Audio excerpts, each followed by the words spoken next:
அண்மை செய்தி.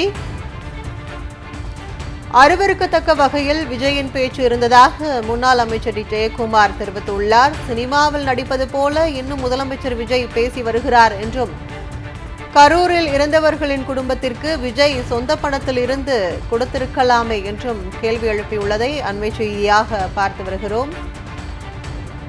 அருவருக்கத்தக்க வகையில் விஜயின் பேச்சு இருந்ததாகவும், சினிமாவில் நடிப்பது போல இன்னும் முதலமைச்சர் விஜய் பேசி வருகிறார் என்றும் முன்னாள் அமைச்சர் டி ஜெயக்குமார் தெரிவித்துள்ளதை அண்மை செய்தியாக பார்த்து வருகிறோம். மேலும் கரூரில் இறந்தவர்களின் குடும்பத்திற்கு விஜய் தனது சொந்த பணத்தில் இருந்து கொடுத்திருக்கலாமே என்றும் அவர் கூறியுள்ளதை அண்மை செய்தியாக பார்த்து வருகிறோம்.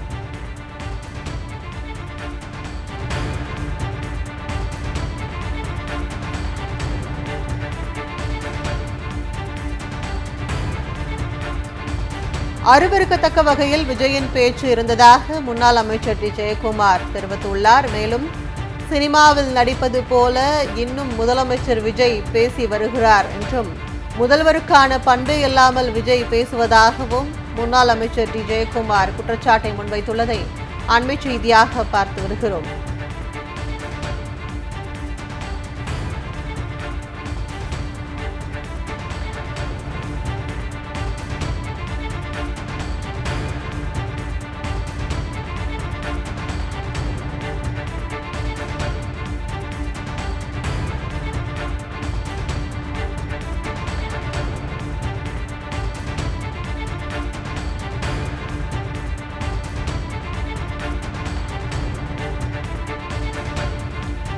அருவருக்கத்தக்க வகையில் விஜயின் பேச்சு இருந்ததாகவும், சினிமாவில் நடிப்பது போல இன்னும் முதலமைச்சர் விஜய் பேசி வருவதாகவும் முன்னாள் அமைச்சர் டி ஜெயக்குமார் விமர்சித்துள்ளார்.